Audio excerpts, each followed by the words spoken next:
Hey guys, it's Jeremy here at Metal Music Meltdown, back with another video.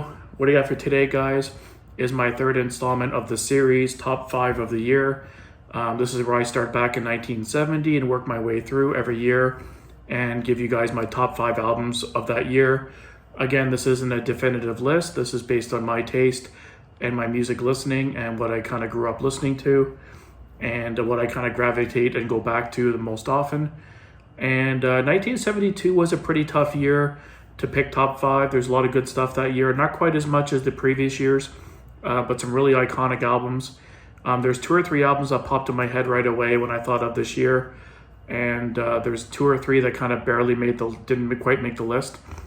So down below, guys, if you want to kind of share your top albums of 1972, definitely leave a comment down below.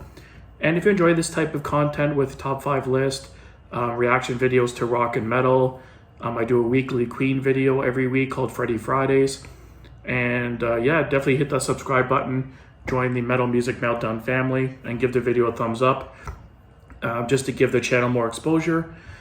And first, what I'll do, guys, for this week is I'm going to go through my honorable mentions first quickly, and then I'll get into my top 5.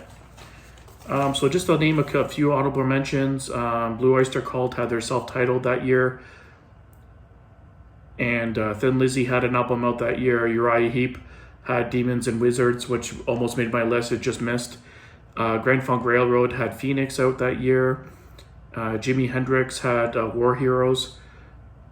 And Scorpions had Action that year. And the self-titled Elf album, which is Ronnie James Dio's first band, had an album that year as well, which I really enjoyed, just didn't quite make my list.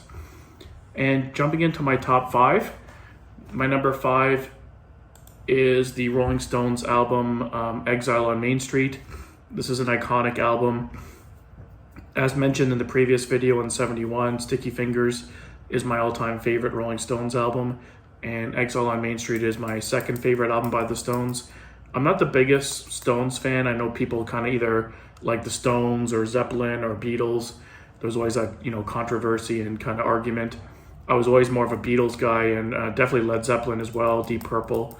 I do enjoy the Stones from time to time, but they're not from that genre of music. I prefer other bands in general. But this album is undeniable. It has some really great tracks. Rocks Off, Rip This Joint, Casino Boogie, Tumbling Dice, Loving Cup, Happy, Let It Loose, All Down the Line, just some great tracks. And it's a longer album too. There's quite a few tracks on it. I think it's it's 67 minutes long, so it's a little bit longer as well. And just a great classic album. I pop it in from time to time when I feel like listening to the Stones. And for number 4, I have the iconic prog rock band Yes with their iconic album Close to the Edge. This is by far my favorite Yes album. It's only 37 minutes, but it's only 3 songs long. The title track, Close to the Edge, 18 minutes and 43 seconds, is arguably the best prog rock song of all time. It's just iconic. It's just a great, great song. The composition is so complex, and the layering of instruments, I just love it. And the other 2 tracks are very strong as well. It's kind of one of those albums you put on and just enjoy the experience. It's not like a hard-hitting album. It's more kind of like a roller coaster of an experience when you listen to it. And number 3, I have Alice Cooper's School's Out. This is one of his iconic albums. Obviously, the title track is one of his most popular songs. It's very catchy, very radio-friendly. But that's not all this album offers. It's got some great songs like...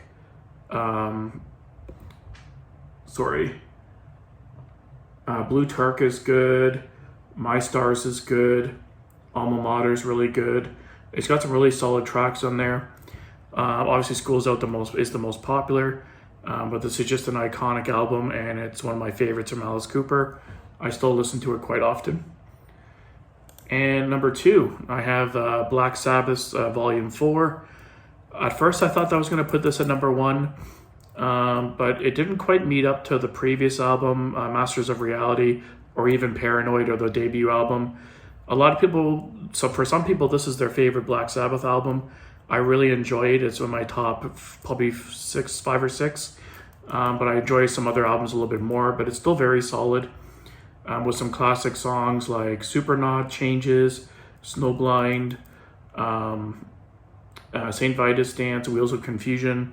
Just a really good song. The classic Tony Iommi riffs, the in the distinguishable Ozzy's vocals. It's just a really, really good album. And for my number one, guys, you might have guessed it based on this year. It's Deep Purple's Machine Head. Aside from In Rock, I mentioned on a previous video, this is my second favorite Deep Purple album, with all-time classic rock songs like Smoke on the Water, Highway Star. Those 2 songs alone are like iconic and legendary. When the Blind Man Cries is a really good song too. Never Before was good. Pictures of Home, Never Before. Top to bottom, this is a really solid album. It's almost like a greatest hits. It's that good.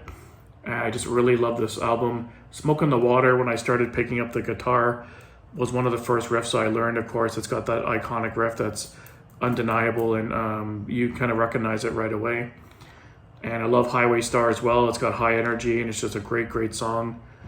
And yeah, so that's my top 5 for 1972, guys. Let me know down in the comments what your top 5 would be for this year. And stay tuned for 1973, and get ready to make your list for that as well. And until the next time, guys, keep it metal.